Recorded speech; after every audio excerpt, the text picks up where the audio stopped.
안녕하세요, 속보입니다. 오늘 FOMC 회의가 방금 전에 끝났고 파월의 발언들이 있었는데 전체적으로 시장은 매파적으로 해석한 것 같아요. 그 이유에 대한 설명을 해보도록 하겠습니다. 내용은 네이버 프리미엄 컨텐츠에 올라가 있고요. 그 내용을 기준으로 좀 설명드려보도록 하겠습니다. 우선은 6월 달에 비해서 경제 전망은 올라갔고요. 인플레이션에 대한 전망은 낮아졌습니다. 너무 좋은데요? 근데 이제 문제는 점도표에 있었죠. 올해 인상 가능성은 남겨뒀고요. 내년에 금리 인하 기대감을 낮췄다라고 정리할 수 있을 것 같습니다. 그리고 이제 중립금리 전망에 변화가 있긴 했는데 이것이 유의미하다라고 보기엔 좀 어려웠어요. 그런데 파월 의장의 연설에서 조금 힌트들이 나왔습니다. 그리고 파월의 기자회견은 전체적으로 비둘기적인 발언, 그러니까 이제 좋은 이야기를 안 한 건 아닌데 이걸 계속해서 carefully라고 이야기하면서 어제 제가 닉 티밀하우스 기자의 기사의 내용을 설명했던 것처럼 좋은 거는 아주 좀 이렇게 조심스럽게 이야기했다라고 볼 수 있을 것 같습니다. 전체적으로 파월의 발언들이 약간 자신감이 없나? 라는 식으로 해석될 수 있는 포인트가 있어서 매파적이었던 것으로 평가됐던 것 같고요. 포인트는 유가, 중립금리, 인플레이션 이렇게 세 가지로 잡아볼 수 있을 것 같습니다. 자, 시장의 반응은 2년물 금리가 10bp나 급등하면서 5.14%를 기록했다는 점, 그리고 나스닥은 1.4% 급락하면서 실망스러운 모습을 보였습니다. 그나마 다행스러운 거는 어제 유가가 좀 하락했다는 점 정도인 것 같아요. 대신 헤드라인을 보면은 블룸버그 같은 경우에는 많은 불확실성이 있다라는 점을 포인트를 맞췄고요. 그리고 파이낸셜 타임즈는 올해는 금리 인상 가능성이 남겨져 있는데 내년에는 금리 인하가 생각보다 없을 것 같다라는 이야기를 포인트로 잡았습니다. 그리고 2년물 금리가 2006년 이후로 가장 높은 수준까지 올라왔다라는 이야기도 나왔죠. 그리고 닉 티밀하우스 기자의 월스트리트저널 기사에서는요. 연준이 금리를 동결했지만 올해 아직 금리 인상이 한 번 더 남았다라는 걸 연필로 썼다. 그러니까 지울 수도 있는데 연필로 썼다. 이런 표현을 사용한 것 같습니다. 경제 전망을 볼까요? 경제 전망을 보면은 2023년의 경제 전망을 보면 작년 3월 달에는 이 정도 수준이었다가 계속해서 낮아졌죠. 그래서 경기 침체가 올 것 같다라는 이야기가 올해 초까지만 해도 굉장히 많았는데 이 부분이 빠르게 회복되면서 지금 이번 달에도 경제 전망이 많이 올라갔죠. 그리고 내년에 대한 전망치도 많이 올라갔다는 걸 볼 수 있습니다. 그런데 인플레이션에 대한 전망치는 낮아졌어요. 여기서 중요한 포인트는 작년 3월 달부터 인플레이션에 대한 전망치는 언제나 높아지기만 했었는데 이번에는 처음으로 낮아졌다라는 거죠. 이것은 굉장히 좀 긍정적으로 볼 수 있는 부분인 것 같습니다. 근데 문제는 점도표라고 볼 수 있을 것 같은데요. 점도표가 지난 6월 달과 이번 9월 달을 비교해서 한번 보시죠. 딱 봤을 때 아주 큰 변화가 있다라고 보기는 어려운데요.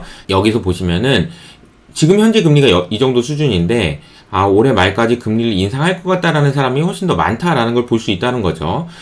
금리를 현재 수준에서 동결할 것 같다라는 사람은 하나, 둘, 셋, 넷, 7명이네요. 그런데 이 부분은 이게 대단한 건가라고 생각할 수 있는 부분이요. 지난 6월에도요, 6명이 금리 동결할 것 같다라고 했는데 7명으로 늘어났으면 오히려 더 좋은 거 아닌가? 라는 생각도 듭니다. 그런데 문제는 내년에 대한 전망치가 이 정도 좀 낮아질 거라는 전망치가 좀 올라왔죠. 그러니까 경제도 좋은데 금리까지 낮추려고 기대하는 건 무리였다라는 걸 생각할 수 있는 부분인 것 같고요.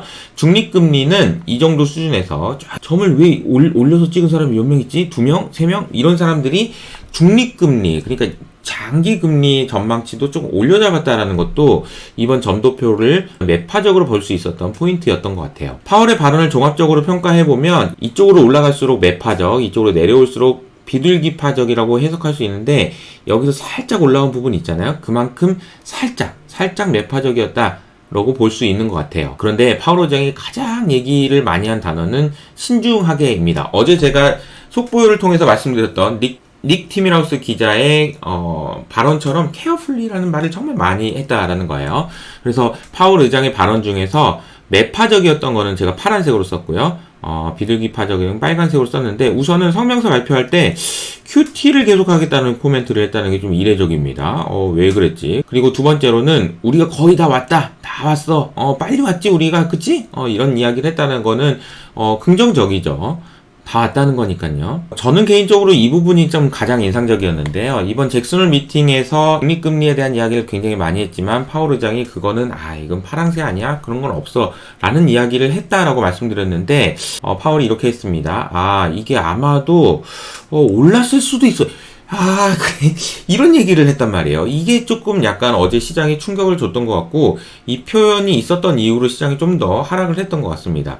그리고 연착륙이 가능하다라는 이야기를 했는데, 연착륙 가능하다 좋은 얘기잖아요. 근데 여기다 이제 케어풀이라는 얘기를 또 아주 이야기를 하면서 연착륙이 혹시라도 헤드라인이 나가지 않도록 하기 위해서 파월이 아주 신경 쓰는 모습을 보입니다. 제약적인 금리라는 표현은요, 금리가 높아서 경기를 망가뜨리려고 하는 수준이라는 이야기인데요. 이 제약적인 금리는 아직은 봐야 한다라는 식으로 하면서 언급을 회피했습니다. 물론 이 제약적인 금리를 얘기하면서 실질금리, 그러니까 금리에서 인플레이션을 뺀 금리가 올라가고 있다라는 것은 긍정적이다라는 코멘트를 했거든요. 다시 말하면 인플레이션이 낮아지고 있으니까 뭐하러 금리를 올리고 있니? 낮추긴 하겠지. 근데 아직 모르겠어. 그러니까 이제 좋은 얘기는 다 케어풀이라는 단어를 통해서 약간 그 밑으로 가라앉히고 중립금리, QT와 같은 이야기들은 그냥 새롭게 해버리면서 시장이 매파적으로 해석할 수 있는 부분이었던 것 같아요. 금리 인하는 할 수도 있는데 말 안 한다라는 표현을 했고요.